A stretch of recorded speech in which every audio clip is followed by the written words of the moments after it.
Hello दोस्तों, कैसे आप सभी। एक बार फिर से एक नए वीडियो में मैं वसीम खान आप सभी का स्वागत करता हूं। और आज हम लोग जो आपका एग्ज़ाम जो क्लास 10 का जो बोर्ड का जो एग्ज़ाम होने वाला है उससे क्वेश्चन मैथ का क्वेश्चन लेकर के आए हैं, ठीक है। और ये हम लोग बारी बारी से जो भी आपका चैप्टर है उस चैप्टर वाइज हम लोग क्या करेंगे, सोल्व करने वाले हैं। तो क्या करें, वीडियो को मिस ना करें। जो भी बच्चे एग्ज़ाम देने वाले हैं क्लास 10 का यानी बोर्ड का जो एग्ज़ाम होने वाला है, ये आपके लिए बहुत ही इंपॉर्टेंट हो सकता है। बहुत ही इंपॉर्टेंट क्वेश्चन मैंने क्या किया है, इसको छांट करके रखा है और इसको मैं क्या करूँगा, सोल्व कर दूंगा। तो क्या कर, अगर इससे अगर आपका अगर ऑब्जेक्टिव के अलावा दूसरे भी सब्जेक्टिव भी आते हैं तो भी क्या करेंगे, आप इसको सोल्व कर लेंगे बहुत आसानी से, ठीक है। तो बिना देर के हुए हम लोग चलिए क्या करते हैं, स्टार्ट करते हैं। तो ये किससे रिलेटेड है, वास्तविक संख्याएं हैं, ठीक है। वास्तविक संख्याओं को हम लोग क्वेश्चन देखेंगे सिर्फ आज। इसके बाद किसी और वीडियो में हम लोग बहुपद देखेंगे, ठीक है, पोलिनोमियल देखेंगे। तो चलिए स्टार्ट करते हैं। पहला जो क्वेश्चन दिया हुआ है आपका, क्या दिया हुआ है, प्रथम 10 विषम संख्याओं का माध्य क्या है, ठीक है। क्या कह रहा है, आपको समझना है कि प्रथम 10 विषम संख्याओं का माध्य, ठीक है। तो पहले तो समझना है कि ये विषम संख्याएं क्या होती है, क्योंकि इसी से रिलेटेड है ना। क्योंकि जो क्वेश्चन अगर आपको समझ में आ रहा है, सम संख्या विषम संख्या आपको समझ में आ रहा है तो आप बहुत ही आसानी से इसको टिक कर लेंगे। अगर नहीं आता है तो क्या करेंगे, फंस जाएंगे, ठीक है। तो मैं बता देता हूँ थोड़ा सा आपको कि विषम संख्याएं क्या होती हैं। विषम संख्याएं क्या होती हैं, वैसी संख्याएं जो 2 से पूरा डिविजिबल नहीं होता है, वो संख्या क्या कहलाती है, विषम संख्या कहलाती है, ठीक है। जैसे कि 1 हो गया, 3 हो गया, 5 हो गया, 7 हो गया, 9 हो गया, ये सब क्या है, 11, 13, ये सब क्या है, विषम संख्या है। यानी 2 से पूरा डिविजिबल नहीं होता है जो संख्या है, ठीक है। तो अब देख लेते हैं क्या कर रहा है, प्रथम 10 कहां से स्टार्ट होगा, यहां से 1, 3, 5, 7 ऐसे हम लोग क्या करना है, देख लेना है कहां तक। तो इसको क्या करना है, और इसका संख्याओं का माध्य, तो माध्य कैसे निकलता है, चलिए हम लोग देख लेते हैं। माध्य बराबर क्या होता है, सिग्मा fx बटा सिग्मा f। यानी कि अगर हिंदी की बात करें तो कुल संख्याओं का योग बटा कुल संख्या होता है, ठीक है। इसको क्या करेंगे, अगर इसको प्लस कर लें, कितनी संख्याएं हमारे पास, ये 1, 3, 5, 10, 11, 13, 15, 17 और 19, कितना हो गया, 1, 2, 3, 4, 5, 6, 7, 8, 9, 10। ये 10 होगी संख्या है, ठीक है। और इसे क्या करना है, 10 से हमें डिवाइड कर देना है, ठीक है। एक बार क्या करेंगे, इस सारे को जोड़ लेंगे और 10 से डिवाइड कर देंगे। जो भी आपको संख्याएं मिलेंगी वो संख्याएं क्या हो जाएंगी, आपका सही उत्तर हो जाएगा, ठीक है। तो अगर इसको जोड़ने की बात करें तो जोड़ लिया जाए, थोड़ा सा देख लिया जाए। 9, 7, 16, 16, 5 कितना होता है, 16, 5, 21, 21, 3, 24, 25, 25, 9 कितना होता है, 25, 9, 34, 25, 5, 30, 4, 34, 34, 7 कितना होता है, 34, 7, 4, 11, 41, 41, 41, 5, 46, 46, 3, 46, 4, 50, ये 50 की 0 हो जाएगा, ठीक है। आगे देख लेते हैं, 1, 2, 3, 4, 5 और कितना 5 कितना हो जाएगा, 5 और 5 10, अपन क्या हो जाएगा 10, ठीक है। समझ में आ गया। तो इस तरह से क्या होगा, ये कैंसिल आउट होगा। तो जो आपका जो आएगा 100/10 कितना हो जाएगा, 10। तो आपका जो सही माध्य जो हो जाएगा वो सही उत्तर क्या हो जाएगा, 10। इसका ऑप्शन नंबर बी आपका सही हो जाएगा, ठीक है। अगर इस तरह से अगर आपको देता है सम विषम संख्याएं की जगह आपको सम संख्या देता है तो क्या करना है, सम संख्या ऐसे ही आपको बना लेना है। क्योंकि आप बेसिक से तो आप लोग पढ़े ही होंगे, तो आपको समझ में आता ही होगा कि सम संख्याएं क्या होती हैं, ठीक है। अगर इस तरह सम संख्या दे देता है तो सम संख्या क्या होता है, वह संख्या जो 2 से पूरा डिविजिबल होता है, 2 से पूरा कट जाता है, वो संख्या सम संख्या कहा जाता है, ठीक है। इस तरह से आता है कि जैसे मान लीजिए कि इसमें क्या कर दिया, विषम संख्या दे दिया, ठीक है। कभी कभी क्या होता है, सम संख्या भी दे देता है। तो क्या करना है, सम संख्या अगर प्रथम कहेगा तो प्रथम से ले लेना है, ठीक है। अगर 20 से कहीं अगर संख्या दे देता है 20 से, तो वो उसके आगे से ले लेना है, ठीक है। तो इस तरह की संख्याएं देता है, ठीक है। तो आपको समझ में आएगा वो बहुत बढ़िया से, कोई दिक्कत नहीं है। चलिए आगे बढ़ते हैं, क्वेश्चन संख्या दूसरे की तरफ देखते हैं हम लोग। वीडियो को कोशिश करके पूरा देखें वीडियो। जब तक आप पूरा वीडियो नहीं देखेंगे तब तक आप क्वेश्चन सोल्व नहीं कर पाएंगे, ठीक है। दिया है √64/81 प्लस √16/9 क्या है, परिमेय है, अपरिमेय है, पूर्णांक है, प्रकृत संख्या है, ठीक है। तो इसको मैं बता दूं कि ये क्या है, इसमें क्या है, परिमेय, अपरिमेय, पूर्णांक और प्रकृत दे रहा है। तो आपको पता होगा कि परिमेय संख्या किसे कहते हैं, ठीक है। परिमेय संख्या किसे कहते हैं, यानी वह संख्या जो p/q के फॉर्म में लिखा जा चुका, लिख सकते हैं जहां q बराबर 0 नहीं होना चाहिए, ठीक है। तो ये तो हमारा p/q के फॉर्म में है, ठीक है। इसके बाद प्लस में भी दिया है, तो चलिए इस क्वेश्चन को हम क्या करते हैं, लिखते हैं। कितना दिया है, 64/81 प्लस √/16/9। ये कैसे हम लोग निकालेंगे, तो चूंकि 64 किसका स्क्वायर है, 1 का स्क्वायर क्या होता है 1, 2 का स्क्वायर क्या होता है 4, 3 का स्क्वायर 9, 4 का स्क्वायर क्या होता है 16। इस तरह से अगर बढ़ते जाएंगे तो ये कितना होता है 8 का स्क्वायर 64 होता है, ठीक है। तो ये क्या हो जाएगा, इसका 8 हो जाएगा। इसके बाद 9 का स्क्वायर क्या होता है 81 होता है। इसका क्या हो जाएगा, तो अंडर रूट से क्या हो जाएगा, ये स्क्वायर रूट, ये परफेक्ट स्क्वायर रूट है, तो कितना हो जाएगा, इसका हो जाएगा 8 और इसका हो जाएगा 9, यानी 8/9 हो जाएगा। प्लस इसका अगर देखें तो 16 किसका है 4 का है, ये 4 हो जाएगा। चूंकि पूरा का अंडर रूट है, ध्यान रखेंगे एक का नहीं है पूरा का है, तो कितना हो जाएगा 4/3, ठीक है। इसका जो भी आप, अब ये एक बात और मैं बता देता हूँ आपको यहाँ पे कि ये अगर ये परफेक्ट स्क्वायर रूट है, ठीक है, परफेक्ट स्क्वायर रूट है और ये भी परफेक्ट स्क्वायर रूट है, तो ये देखेंगे ये p/q के फॉर्म में ये क्या लिखा जा चुका, ठीक है। ये भी क्या है p/q के फॉर्म में, यानी ये p और ये q, ये p और ये q। अभी मैंने बताया परिमेय संख्या क्या कौन संख्या होती है, वह संख्या जो p/q के रूप में लिखा जा चुका है, लिखा जा सके जहां q बराबर, यानी ये q जो है हमारा, यानी डिनोमिनेटर यानी हर हमारा 0 नहीं होना चाहिए। तो यहाँ भी 0 नहीं है और यहाँ भी 0 नहीं है, और ये क्या है परफेक्ट स्क्वायर भी है, ठीक है। तो दोनों क्या हो जाएंगे, इसका अगर निकाल लेंगे तो ये क्या हो गया परिमेय संख्या, क्योंकि आगे भी इस तरह के क्वेश्चन अभी मिलेंगे, परिमेय संख्या प्लस ये भी क्या है परिमेय संख्या। तो बाकी आपको इसको प्लस करने की जरूरत नहीं है, आप यहीं से आंसर क्या कर सकते हो, बहुत आसानी से निकाल सकते हैं। कैसे, तो ये हो गया आपका क्या परिमेय संख्या, प्लस ये भी क्या हो गया परिमेय संख्या। तो परिमेय और परिमेय क्या होता है, परिमेय संख्या ही होती है, ठीक है। तो इसका सही उत्तर क्या हो जाएगा, ये परिमेय संख्या इसका सही उत्तर हो जाएगा। किसी कोई दिक्कत, समझ में आ रहा होगा, ठीक है। तो इसका सही आंसर क्या हो जाएगा, इसका सही आंसर क्या हो जाएगा बाबू, परिमेय संख्या सही उत्तर हो जाएगा, ठीक है। कोई दिक्कत, तो चलिए आगे बढ़ते हैं, क्वेश्चन संख्या 3 की ओर बढ़ते हैं। क्वेश्चन संख्या 3 क्या दिया हुआ है, जो लोग अगर नोट डाउन करना चाहते हैं नोट डाउन कर सकते हैं। क्वेश्चन संख्या 3 देखते हैं। क्वेश्चन संख्या 3 दिया है, यदि 156 इक्वल 2 का पावर x इंटू 3 का पावर y इंटू 13 का पावर z हो तो x plus y plus z equal what हो, ठीक है। तो ये कैसे बनाएंगे हम लोग 156, पहले तो हम लोग 156 से क्या करेंगे फैक्टराइज करेंगे, 156 का फैक्टराइज करेंगे तो क्या आ जाएगा, 2 से फैक्टराइज करेंगे तो कितना हो जाएगा 2 8 जा 2 7 जा, ठीक है, और 2 8 जा 78 हो जाएगा। फिर 2 से 2 3 जा 2 9 जा, फिर 3 से जाएगा 3 1 जा 3 3 जा, अब जाएगा क्या, नहीं जाएगा। तो क्या क्या हमारे पास आया, देखिए 2 इंटू 2 इंटू 3 इंटू 13 आया, ठीक है। यानी ये 2 कितना टाइम आया है 2 टाइम, तो 2 का पावर 2 इंटू 3 का पावर 1 इंटू 13 का पावर 1। अब ध्यान से देखेंगे कि x y z, अब इसको देखते हैं। अब यहाँ पे इसको कंपेयर करें, इसका इससे कंपेयर करें, तो यहाँ पे कंपेयर करें तो क्या आ जाएगा 2 का पावर x इंटू 3 का पावर y इंटू कितना दिया है 13 का पावर z।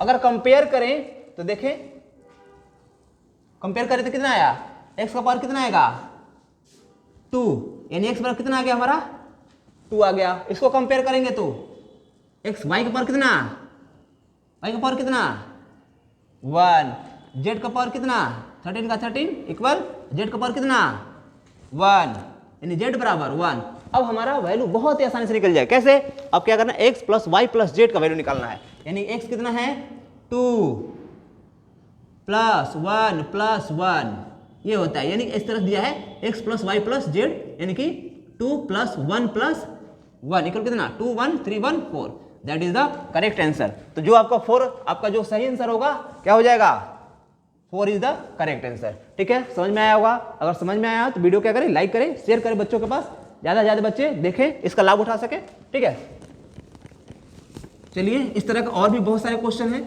उसको भी हम लोग देख लेते हैं।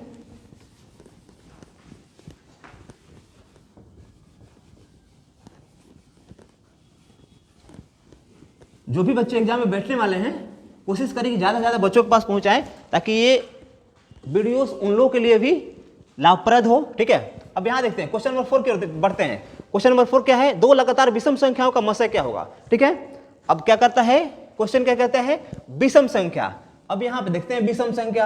अभी हमने ऊपर वाला क्वेश्चन में किसकी बात की थी, विषम संख्या। विषम संख्या क्या होती है, वह संख्याएं जो 2 से पूरा पूरा भाग नहीं लगे, वो संख्याएं विषम संख्याएं होती हैं। ठीक है, तो विषम संख्याएं हो जाएंगी, कौन कौन सी विषम संख्याएं हो जाएंगी, विषम संख्याएं कौन कौन संख्या हो जाएंगी, आपको पता ही होगा।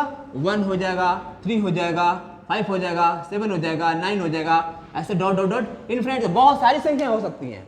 ठीक है, तो इसमें हमको क्या करना है, दो लगातार, कोई भी लगातार दो ले लो, 1 और 3 ले लो ना, कोई दिक्कत नहीं, 9 और 11 ले लो ना, लेकिन लगातार लेना है। ठीक है, हालांकि लगातार का भी दूसरा, अगर इसका भी 3 का और 11 का भी निकालेंगे तो क्या होगा, उसका भी उतना ही आएगा। लेकिन दो लगातार कह रहा है तो लगातार विषम संख्या लेना है। जैसे 1 लिए तो 1 का लगातार क्या होगा, विषम संख्या 3 होगा। 3 का लगातार जैसे 3 और 5 ले सकते हैं, 5 और 7 भी ले सकते हैं, तो लगातार कहेगा तो लगातार ही लेना है। ठीक है, इस तरह से इसका क्या निकालेंगे, मसा। मसा निकालना आता है आपको। जैसे मान ले 1 और 3 का क्या निकालना है, मसा निकालना है। ठीक है, मसा निकालेंगे तो 1 को क्या करेंगे, 3 से डिवाइड कर देंगे। ये तो बहुत आसान तरीका होता है मसा निकालने का। ठीक है, एक और विधि होता है, इस विधि को हालांकि हम लोग क्या कहते हैं, डिविडेंड मेथड कहते हैं। एक और मेथड होता है, इसको फैक्टराइजेशन मेथड कहते हैं। ठीक है, दोनों विधि से हम लोग देखेंगे क्वेश्चन के अनुसार। तो ये क्या है, क्योंकि हमको यहाँ सोल्व करके दिखाना है कि कितना जल्दी निकल सकता है, कितना जल्दी हम लोग बना सकते हैं। ठीक है, तो 1 से कितना जाएगा, 3 बार में कितना हो जाएगा, तो जो जिससे क्या होगा, पूरा पूरा डिवाइड हो जाए, वो हमारा क्या होता है, मसा होता है। ठीक है, तो यहाँ हमारा मसा क्या हो जाएगा, ऑप्शन नंबर बी हमारा क्या हो जाएगा, सही उत्तर हो जाएगा। कोई भी दिक्कत परेशानी। ठीक है, आगे बढ़ते हैं क्वेश्चन नंबर 5 की ओर। ठीक है, क्वेश्चन नंबर 5 क्या दिया हुआ है, समझ में आ गया। चलिए यहीं पे देख लेते हैं, नीचे देख लेते हैं। क्वेश्चन नंबर 5 दिया है 6 plus under root over 125 minus 3 plus under root over 5 plus 1 minus 4 under root 5 है। परिमेय है, अपरिमेय है, वास्तविक है या कोई नहीं है। ठीक है, इसको हम लोग क्या करेंगे, पहले तो हम लोग सोल्व करेंगे। ठीक है, सोल्व करेंगे तो क्या आ जाएगा, चलिए निकालते हैं।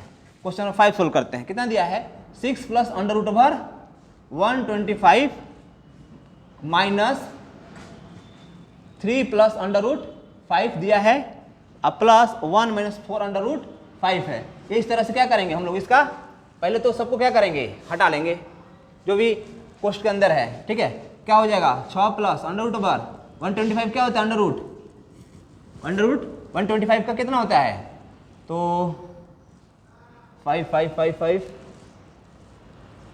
25 अंडर रूट ओवर 125 कितना हो जाएगा, 50 25 25 125 5 रूट 5 हो जाएगा। ठीक है, 5 रूट 5 हो जाएगा, माइनस 3 प्लस अंडर रूट 5 हो जाएगा, प्लस 1 माइनस 4 अंडर रूट 5 हो जाएगा। ठीक है, तो यहाँ पे क्या हो जाएगा संख्याएं, ये चलिए आगे बढ़ लेते हैं। ये कितना हो जाएगा, 3 माइनस में और 1, तो 6 1 कितना हो जाएगा, 7 7 माइनस 3 कितना हो जाएगा, 4, ये हो जाएगा 4। ठीक है, और ये 5 रूट 5 और रूट 5 कितना हो जाएगा, 5 और 1 6 6 रूट 5, 6 रूट 5 में से 4 जाएगा, 2 रूट 5, ये 2 रूट 5 आ जाएगा। ठीक है, ये 2 रूट 5 आएगा। ठीक है, तो 2 रूट 5 आएगा, तो ये चूंकि हमारा ये क्या है, ये परिमेय संख्या है, ये परिमेय संख्या है, और प्लस ये क्या है, एक परिमेय एक अपरिमेय है, मल्टीप्लाई में है, तो ये क्या हो जाएगा, अपरिमेय। ठीक है, तो परिमेय और अपरिमेय दोनों मिलकर होते हैं अपरिमेय होते हैं। ठीक है, इस तरह से अगर क्वेश्चन देता है तो क्या हो जाएगा, ये क्या हो जाएगा, अपरिमेय संख्या हो जाएंगी। ठीक है, तो सही उत्तर क्या होगा, सही उत्तर क्या हो जाएगा इसका, अपरिमेय संख्याएं हो जाएंगी। ठीक है, कोई दिक्कत, स्टॉप करो, स्टॉप। ठीक है। तो इसका क्या हो जाएगा, 5 का अपरिमेय, ठीक है। मिस्टेक कर दिए क्या कहीं, ठीक है। तो देख लेते हैं मिस्टेक कहाँ पे हुआ है। 6 प्लस अंडर रूट 125 का कितना होगा, 5√5 हो जाएगा, ठीक है। -3 प्लस √5, ठीक है, प्लस 1 माइनस 4√5, ठीक है। यहाँ पे थोड़ा सा मिस्टेक हो गया है, क्योंकि 1 - 3 थे और ये कोस हटेगा तो क्या हो जाएगा, माइनस जाएगा अंदर, ठीक है। यहाँ पे मिस्टेक हो गया है, ये क्या हो जाएगा, यहाँ पे माइनस हो जाएगा, क्योंकि माइनस को प्लस में मल्टीप्लाई करेंगे तो क्या हो जाएगा, माइनस आ जाएगा, ठीक है। तो यहाँ पे क्या हो जाएगा, 6 प्लस 5√5, इसका 5√5 हो जाएगा, -3 माइनस √5 हो जाएगा, प्लस 1 माइनस 4√5, ठीक है। ये ऐसे ही रहेगा। तो यहाँ पे ध्यान दें, थोड़ा सा मिस्टेक हो गया है, इसको सुधार लेते हैं, ठीक है। यहाँ क्या हो जाएगा, 6 में से 3 गया, 6 में से 3 गया, कितना बचेगा, 3 और 1 कितना हो जाएगा, 4, ये 4 हो जाएगा, और ये प्लस यहाँ पे देख लेते हैं 5√5 और ये कितना है, √5, 5√5 में से √5 गया, कितना बचा, 4√5, और ये कितना दिया, -4√5, ये दोनों क्या हो जाएगा, ये माइनस में प्लस में कैंसिल हो जाएगा, बचा कितना, 4, ठीक है। इस तरह से ये क्या आएगा, परिमेय संख्या आ जाएगा।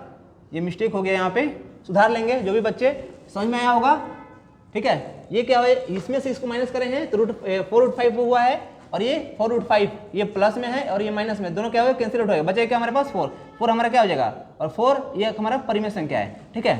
तो चूंकि इसके नीचे क्या होता है, 1 होता है, तो इसीलिए p/q के रूप में इसको हम लोग लिख सकते हैं। इसीलिए 4 जो होता है, यानी जो भी हमारा नेचुरल नंबर है, यानी प्रकृत संख्या है, वो संख्या क्या होती है, परिमेय संख्या होती है, ठीक है। तो इस तरह से हमारा ऑप्शन नंबर इसमें 5 का ए सही हो जाएगा, ठीक। कोई दिक्कत, इतना दिक्कत नहीं होगा समझने में, ठीक है। क्वेश्चन नंबर आगे बढ़ते हैं, क्वेश्चन नंबर 5 की ओर बढ़ते हैं।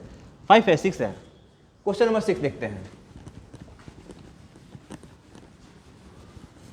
और कहीं पे भी दिक्कत आती है, नहीं समझ में आता है, तो कमेंट करें, पूछें, ठीक है। क्वेश्चन नंबर 5 दिया है, यदि भाग एल्गोरिथम a = bq + r में b बराबर दिया है, q बराबर दिया है, r बराबर दिया है, a का वैल्यू निकालना है, ठीक है। थोड़ा सा मैं बहुत ही आसान तरीका से समझाना चाहूंगा मैं यहाँ पे, क्योंकि हम लोग छोटे क्लास से पढ़ते आ रहे हैं। क्या होता है, इस तरह से भाज, और ये होता है भाजक, और ये होता है भागफल, और ये क्या है, तो यानी खा पी के जो बचाते हैं हम लोग, वो क्या होता है, हमारा शेष होता है, ठीक है। तो ये भाजक, यानी कि इसमें भाज हमारा जो हो जाएगा, ध्यान समझना, भाज हमारा क्या हो जाएगा, ए से इसको रिप्रेजेंट करते हैं भाज को, ठीक है। भाजक को किससे रिप्रेजेंट करते हैं, बी से, सॉरी गलती कर दें क्या, भागफल, भाजक, अच्छा चोरी, ये भाजक हमारा ये है, भाजक ये हमारा ये है भाजक, ठीक है, ये है, ठीक है। भागफल हमारा कौन सा है, भागफल क्वोटिएंट होता है, क्या क्वोटिएंट होता है, क्यू से जिसको रिप्रेजेंट करते हैं। ये आर क्या होता है, ये आर होता है रिमाइंडर, ठीक है। और ये क्या बच गया, बी, ठीक है। तो इस तरह से जो हमारा क्वेश्चन का जो आंसर आएगा, ठीक है, यानी कि जो भी हम यहाँ पे भाग निकालते हैं, ठीक है, इसको इससे मल्टीप्लाई करते हैं, ठीक है, और जितना आता है इसको प्लस करते हैं मल्टीप्लाई करने के बाद, तो हमारा क्या निकला, a बराबर b + q + r, ठीक है। तो यहाँ देख लेंगे, दोनों को मल्टीप्लाई करेंगे तो क्या हो जाएगा, ये 43 × 31, 43 × 31 प्लस r बराबर कितना दिया है, 32। अगर इसको प्लस करेंगे तो 43 जा 33 31 नहीं, हाँ ये आ जाएगा 1365 आपका आंसर आ जाएगा। इसको मल्टीप्लाई करके जोड़ के देख लेंगे, ठीक है। और यहाँ समझ में नहीं आया होगा तो मैं बता देता हूँ, भाज्य बराबर क्या होता है, भाजक बराबर क्या होता है, भाज्य गुना भागफल प्लस शेष, ये फॉर्मूला है, ठीक है। मैं यहाँ लिख देता हूँ, भाजक बराबर क्या होता है, भाज्य गुना भागफल प्लस शेष, ये होता है, ठीक है। इस तरह से क्या हो जाएगा, इस तरह से सही उत्तर जो हो जाएगा आपका ऑप्शन नंबर ए आपका सही उत्तर हो जाएगा, ठीक है। ये 1365, इसको मल्टीप्लाई करके देख लेंगे आप लोग, कहीं पे अगर मिस्टेक होगा तो उसको सुधार भी लेंगे, क्योंकि मेरा जो काम था बताने का वो मैंने बता दिया है, ठीक है। बाकी आपका मल्टीप्लाई और प्लस करना आपका काम है, देख लेंगे, मिस्टेक होगा तो उसको सुधार भी लेंगे, ठीक है। उसके लिए अब आगे बढ़ते हैं, हम लोग क्वेश्चन संख्या 7 देखते हैं, ठीक है। समझ में आया है ये क्वेश्चन, कोई दिक्कत, ठीक है। आगे बढ़ रहे हैं, क्वेश्चन संख्या कौन सा क्वेश्चन संख्या है? क्वेश्चन संख्या 7 देखते हैं। क्वेश्चन संख्या 7 हमारा क्या दिया हुआ है? 192 के अभाज्य गुणनखंड। ठीक है, अब क्या देखते हैं हम लोग? अभाज्य गुणनखंड देखते हैं। क्या दिया है? अभाज्य गुणनखंड। ये अभाज्य गुणनखंड होता क्या है? अभाज्य गुणनखंड होता क्या है? ठीक है, अभाज्य गुणनखंड के बारे में थोड़ा समझ लेते हैं। अभाज्य गुणनखंड, ठीक है, अभाज्य गुणनखंड क्या होता है? तो जैसे कि मान लेते हैं कितना दिया है? 192 दिया है ना, 192। ठीक है, 192 को हम लोग फैक्टराइज करेंगे। ठीक है, थोड़ा सा अभाज्य, इसको अभाज्य के बारे में बता देता हूँ। ठीक है, अभाज्य मतलब क्या होता है? वह संख्या, क्योंकि ये सब आना जरूरी है। अगर ये सब नहीं आएगा कि अभाज्य किसे कहते हैं, प्रकृत संख्या किसे कहते हैं, पूर्ण संख्या किसे कहते हैं, तब तक ये आने वाला है नहीं। वो है तो बहुत आसान, लेकिन इसको समझना है। अभाज्य संख्या क्या होता है? वह संख्या जो एक से और किससे कट जाए? खुद से। जो कट जाता है वह संख्या क्या कहलाता है? अभाज्य संख्या कहलाता है। यानी कि इंग्लिश में इसको कहते हैं प्राइम नंबर। ठीक है, इंग्लिश में क्या कहते हैं? प्राइम नंबर, यानी प्राइम नंबर कहा जाएगा वो। ठीक, तो जो प्राइम नंबर हमारा है, ठीक है, इसको हम लोग क्या करेंगे? इसको हम लोग अगर फैक्टराइज करेंगे तो कितने, किससे फैक्टराइज करेंगे? 2, क्योंकि एंड में क्या है? 2 है हमारा, तो 2 से क्या हो जाएगा? डिविजिबल हो जाएगा। ठीक है, अकॉर्डिंग टू द डिविजिबिलिटी 2 से कितना जाएगा? 19। 19 कितना बार में जाता है? 2 8 जा 16, 2 7 जा 2 8 जा 2 9 जा 9 जा। ठीक है, और ये 1 बार में जाएगा ना, 9 2 1 6 हो जाएगा यहाँ पे 6। ठीक है, आगे बढ़ेंगे। 2 से जाएगा 2 4 जाए 2 4 जा 2 8 जा, फिर 2 से 2 2 जा 2 4 जा, फिर 2 से 2 1 जा और 2 2 जा, 2 से 6, 2 से 3, 2 से 3 और भी जाएगा क्या? नहीं जाएगा। तो अभाज्य गुणन 2 का घात कितना है? ठीक है, 2 का घातांक पूछा, 2 का घातांक माने 2, जो 2 है ये हमारा कितना टाइम आया है, ये इसके क्वेश्चन का आंसर होगा। तो 2 देख लें कितना टाइम है। क्या है? 2 1 2 3 4 5 6, 2 का पावर 6 इंटू 3, यानी कि इसका अधिकतम पावर जितना है ये क्या कहलाता है? ये इसका घातांक है। ये क्या कहलाता है? जो भी हमारा 2 का पावर मैक्सिमम टाइम आ रहा है वही हमारा क्या है? इसको घातांक बोलते हैं। ठीक है, तो हमारा जो सही आंसर हो जाएगा क्या हो जाएगा? है क्या ऑप्शन में? 2 का पावर 7 नहीं है, 1 2 3 4 5, अच्छा 6 है। अच्छा मिस्टेक हो गया ना। ठीक है, 2 का पावर 6, तो मैक्सिमम जो नंबर आया 2 का पावर वही हमारा क्या हो जाएगा? सही उत्तर हो जाएगा। कोई दिक्कत इसमें? चलो आगे बढ़ते हैं, क्वेश्चन संख्या 8 की बढ़ते हैं। ठीक है, क्वेश्चन संख्या 8 मैं मिटा दे रहा हूं ताकि रिक्वायरमेंट है यहाँ, ताकि बना सके। हाँ, क्वेश्चन नंबर 8 है। क्वेश्चन नंबर 8 की ओर बढ़ते हैं। क्वेश्चन नंबर 8 क्या दिया हुआ है कि यदि p तथा q एक अभाज्य संख्याएं हैं। अभाज्य संख्या अभी मैंने बताया वह संख्या जो एक से और खुद से क्या हो? डिविजिबल हो। ठीक है, तो वह संख्या क्या है? अभाज्य संख्या। और इसका दिया हुआ है p का पावर 3q और p का पावर 2q का मासा क्या होगा? ठीक है, किसके बाद देखते हैं? मासा। ठीक है, मासा यानी क्या बोलते हैं उसको? HCF, यानी कि HCF यानी कि हाईएस्ट कॉमन फैक्टर। ये देखेंगे हम लोग हाईएस्ट कॉमन फैक्टर क्या होता है। तो चलिए हाईएस्ट कॉमन फैक्टर निकालते हैं। क्या दिया हमारा नंबर? p का पावर 3 q दिया है। एक तो हमारा नंबर हाँ ठीक है, p तथा q है, अभाज्य संख्या है। इतना दिया है एक नंबर। ठीक है, 1 नंबर इतना दिया हुआ है। दूसरा नंबर कितना दिया हुआ है? p का पावर 2 q दिया है। इसे क्या निकालना है? सेकंड नंबर दिया है। सेकंड नंबर दिया है। सेकंड नंबर दिया है। ठीक है, ये फर्स्ट नंबर दिया है और ये सेकंड नंबर दिया है। तो कैसे निकालेंगे इसको? देख लें इसका क्या होता है। p का पावर 3 का मतलब क्या होता है? p मल्टीप्लाई p, और q का मतलब होता है q। ठीक है, p का पावर 2 क्या होता है? p into q। ठीक है, अब निकाल लेंगे कि इसकी बारी आ गई हमारी मासा की, यानी महत्तम समापन तक। अगर इंग्लिश में उसको बात करें उसको बोलते हैं HCF।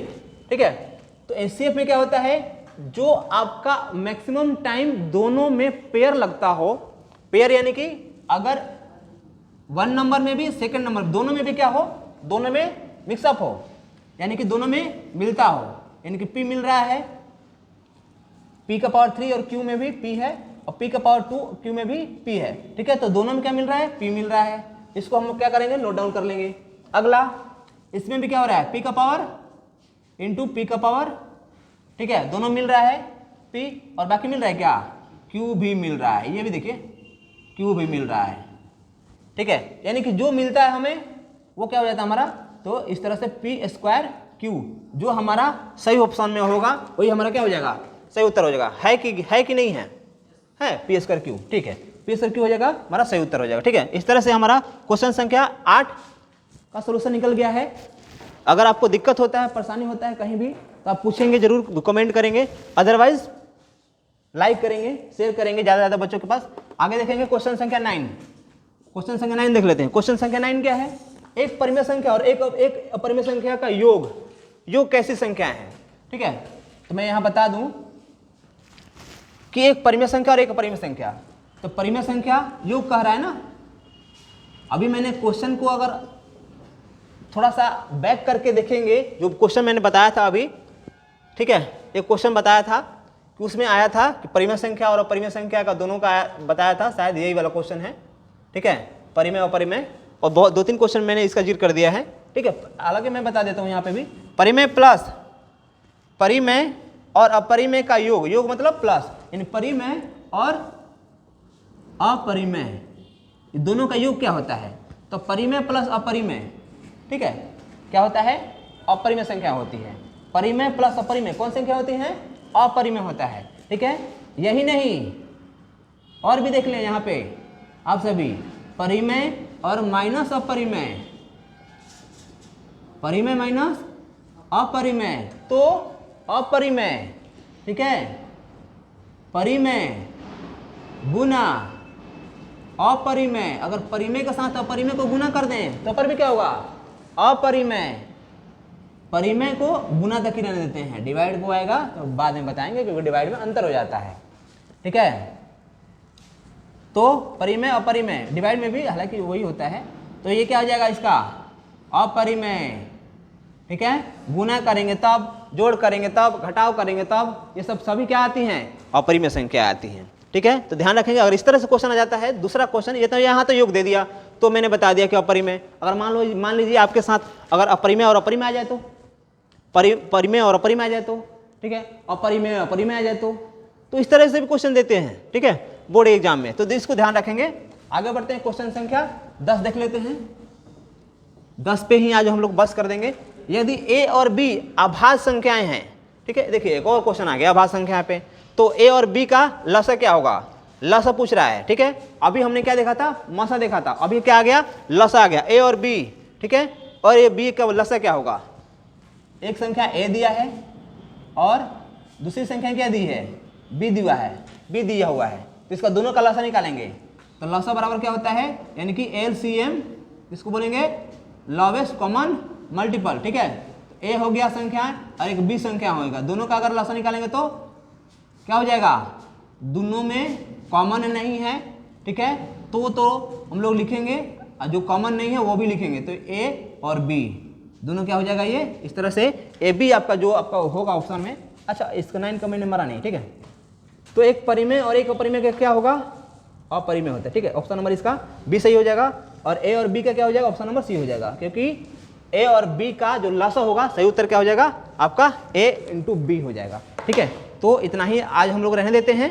किसी और वीडियो में हम लोग वास्तविक संख्याएं तो देख लिए हैं, वास्तविक संख्याओं के अलावा अभी है चैप्टर में, ठीक है, सिर्फ एक ही चैप्टर के मैंने लिया है, बारी बारी से मैं क्या करूँगा, चैप्टर को चैप्टर वाइज करवा रहा हूँ, ठीक है। तो आप वीडियो को जरूर ज़्यादा से ज़्यादा बच्चों के पास शेयर करें, ताकि देखें, इसका लाभ उठाएं। अगर न्यूमेरिकल आता है तो, यानी कि जो ऑब्जेक्टिव आता है जो, ठीक है, और जो सब्जेक्टिव आएगा उस तरह से भी आपको क्वेश्चन बन पाएंगे, ठीक है। तो चलिए